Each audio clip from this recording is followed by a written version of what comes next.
మొదటి లక్షణం యేసుక్రీస్తు ప్రభుల వారు భూమి మీద బ్రతుకుండగా చెప్పిన మాట. ఓకేనా? ఇక ఆయన మాట ప్రామాణికంగా తీసుకోవచ్చా? ఏమండి, తీసుకోవచ్చా తీసుకోకూడదా? తీసుకోవచ్చు. దానికి మనం మూలవచనంగా ఏం చూసుకున్నామంటే ఎఫ్సీలకు రాసిన పత్రిక 4:17 పార్ట్ 1 చివరిలో మీరు అదే చెప్పారు. ఇక మీదట అన్ని జనుల వలె నడుచుకునవలదు. అన్ని జనులు ఎలా నడుచుకుంటారు బైబిల్ ఆధారంగా నేర్చుకుందాం. మొత్తం మీకు 7 విషయాలు ఉన్నాయండి బైబిల్లో. అన్ని జనుల లక్షణాలు 7 ఉన్నాయి.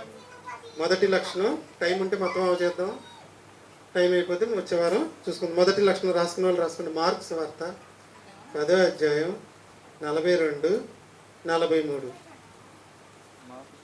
మార్క్స్ వార్త 10వ అధ్యాయం 42, 43. కొంచెం శ్రద్ధగా వినండి. మార్క్స్ వార్త 10వ అధ్యాయం 42, 43. మార్క్స్ వార్త 10వ ఏంటమ్మా? మార్క్స్ వార్త 10వ అధ్యాయం 42. యేసు వారిని తన యొద్దకు పిలిచి వారితో ఇట్లనెను. ఏమంటున్నాడండి?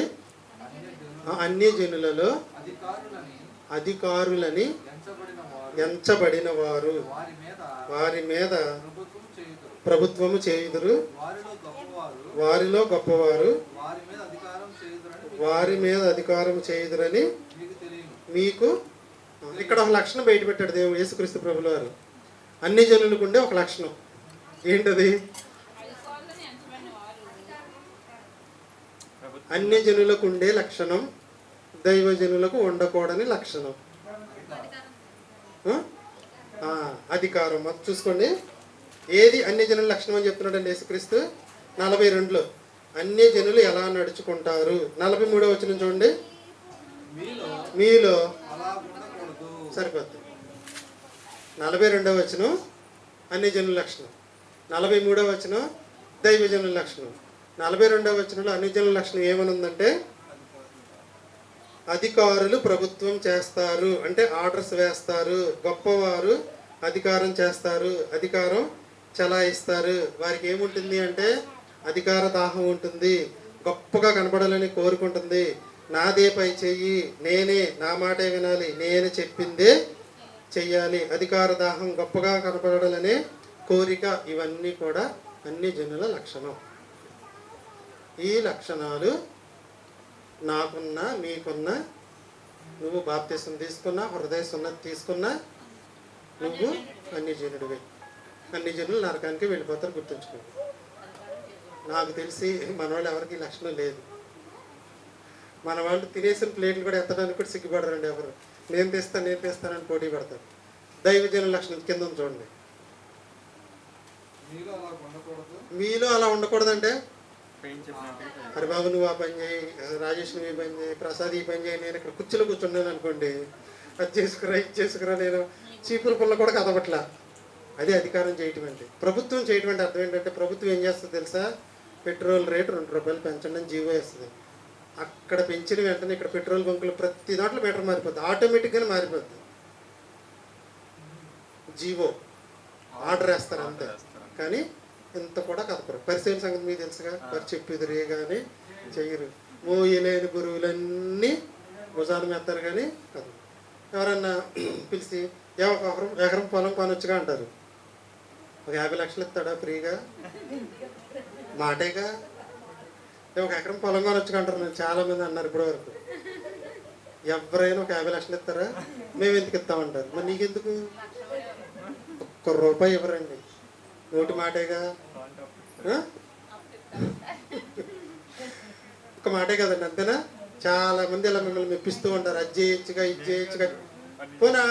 పోనీ ఏమన్నా సాయం చేస్తారా అంటే మేము ఎందుకు చేస్తామంటారు. మరి అతను వాళ్ళకి ఎందుకంటారు?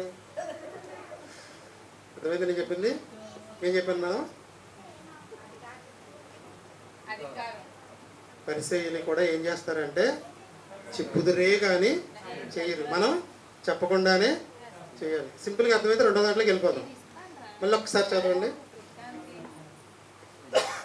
దైవజనుల మొదటి లక్షణం 43లో చూడండి. అన్ని జనుల మొదటి లక్షణం ఏంటి? అధికారం చేస్తారు, పెత్తనం చేస్తారు, గొప్పగా కనపడాలని చూస్తారు, అధికార దాహం ఉంటుంది, నేనే గొప్ప, నేను చెప్పిందే వినాలి. వాళ్ళు మాత్రం ఏం చేస్తారంటే కుర్చీలోంచి దగ్గర. ఓకేనా? చూడండి, దైవజనుల లక్షణం. దైవజనుల లక్షణం మీలో ఫస్ట్ నుంచి చదవండి.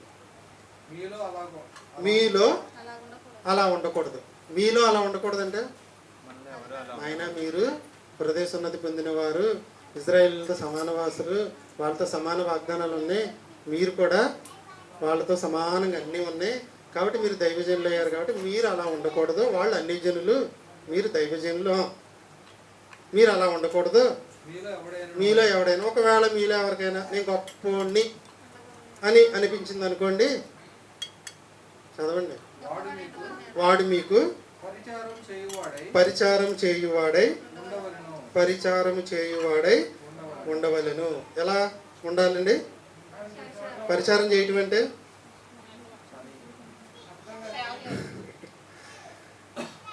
మీ అందరూ వచ్చేటప్పటికి శుభ్రంగా అంతా నీట్గా రెడీ చేసి పెట్టాలండి. కుర్చీలు తొడవాలి, అన్నీ ఏరుకోవాలి, ఎత్తాలి, అన్నీ చేసుకోవాలి. ఇప్పుడు భోజనాలు ఉన్నాయి, వంటలు చేయాలి, కడగాలి, ప్లేట్లు తీసి పారేయాలి. ఇక్కడ కుర్చీలోకి వచ్చిన అవి కడిగేయండి, అవి చేసేయండి, ఇవి చేసేయండి అంటే అధికారం. నువ్వు అలా వద్దు, అస్సలు నువ్వు ఏం వద్దు. నువ్వు ఏ పని చేయగలిగితే ఆ పని చేసుకుంటూ వెళ్ళిపోవటం, అంతే. నీకు ఏదొస్తే చేసుకుంటూ వెళ్ళిపోవటమే. నువ్వు కూర్చుని పోయి అది చెయ్యి, ప్రభుత్వాలు చేసినట్టుగా, అధికారం చేసినట్టుగా చెయ్యవద్దు. అలా చేయటం అన్ని జనుల లక్షణం. మీరు అలా ఉండొద్దు. ఒకవేళ నువ్వు గొప్పగా ఉండాలని అనుకుంటే అందరికీ పరిచారం చేయి. ఇది దైవజనుల లక్షణం, దేవుని పిల్లల లక్షణం. ఓకే, అయితే రెండో చెప్తానండి. ఇప్పుడు దీన్ని బట్టి మనం అన్ని జనులువా దైవజనులువా అనేది తేలిపోతే తేలదండి? తేలిపోతుంది. నేను మీ అందరికీ అధికారిని, నా మాటే వినాలి. ఇది అన్ని జనుల లక్షణం. నేను మీ అందరికీ దేవుడే అధికారి, దేవుని మాటే వినండి. ఇది దైవజనుల లక్షణం. అన్ని జనుల లక్షణం ఏంటండి? నేను మీ అందరికీ అధికారిని, మీరు నా మాటే వినాలి. అన్ని జనుల లక్షణం. దేవుడు మీ అందరికీ అధికారి, మీరు దేవుని మాట వినాలి. ఇది దైవజనుల లక్షణం. యేసు ప్రభు తగ్గించుకునే లక్షణం మీ అందరికీ తెలుసు, అది దైవజనుల లక్షణం. అన్ని జనుల వలె మనం హెచ్చింపబడకూడదు. తగ్గించుకునే స్వభావం ఎప్పుడు వస్తుందే అప్పుడే మనం దైవజనుల లక్షణాన్ని కలిగి ఉంటాము. నేను గన్నుడను అని అంటే దేవుడు ఏం చేస్తాడంటే గడ్డి తినిపిస్తాడు. చాలా జాగ్రత్తగా ఉండాలి. మనల్ని తగ్గించుకుంటేనే దేవుని ప్రజలము, హెచ్చించుకుంటే అన్య జనులము. ఇక మీదట అన్య జనుల వలె నడుచుకొనక, పౌలు గారు అన్నాడు, ఇక మీదట అన్య జనుల వలె నడుచుకొనక అంటే మిమ్మల్ని మీరు హెచ్చించుకొనక, సంఘములో అధికారము ప్రభుత్వము చేయక ఏం చేయాలి?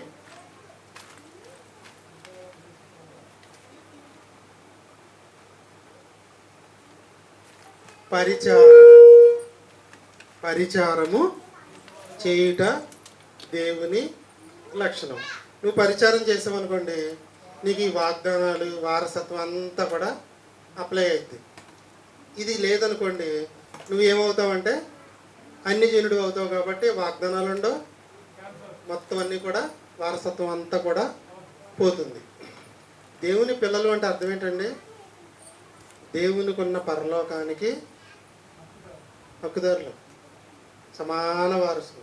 తండ్రి తన కుమారులకు తనకున్న ఆస్తిని ఎలా ఇస్తాడో దేవుడికి ఉన్న పరలోకాన్ని మనందరికి కూడా సమానంగా ఇస్తాడు. చెప్పండి, ఇక మీదట తగ్గించుకునే స్వభావం కలిగి హెచ్చించుకునే స్వభావం లేకుండా జీవిస్తేనే నీవు దైవజనుడవి. నేను క్రైస్తవుడు అనే మాట వాడుతున్నా, గుర్తుంచుకోండి. దైవజనుడు అనే మాట వాడుతున్నాను. ఇది బైబిల్ ప్రామాణికంగా చెప్పాను మీకు. నా సొంతంగా పలానా ఏం చెప్పాడని అక్కడన్నాను ఇక్కడన్నాను కాదు. ఎవరు చెప్పారు? యేసుక్రీస్తు చెప్పాడు. ఏమని చెప్పాడు చెప్పండి?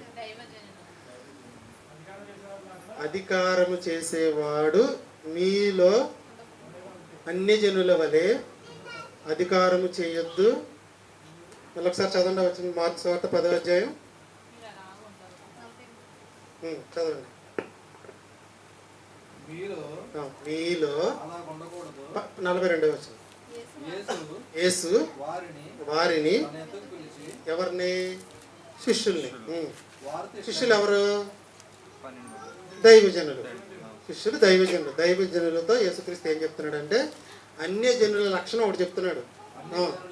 చూడండి, చాలా ఎంత జాగ్రత్తగా రాయించాడు చూసారు. అందుకే బైబిల్ చదవమని చెప్పేది. అన్యజనులలో అధికారులని ఎంచబడిన వారు వారి మీద ప్రభుత్వం చేయుదురు, వారిలో గొప్పవారు వారి మీద అధికారం చేయుదురు అని మీకు తెలియని ఇది అన్యజనుల లక్షణం. మీరైతే అలా ఉండకూడదు. ఇది దైవ లక్షణం. మీలో ఎవడైనను గొప్పవాడై ఉండగోరిన ఎడల వాడు మీకు పరిచారము చేయువాడై ఉండవలను. ఇది దేవుని ప్రజల లక్షణం. ఓకే, అర్థమైపోయిందా? 2 దాంట్లోకి వెళ్ళిపోతాం. పార్ట్ 3 ప్రసాదాంజీ 2వ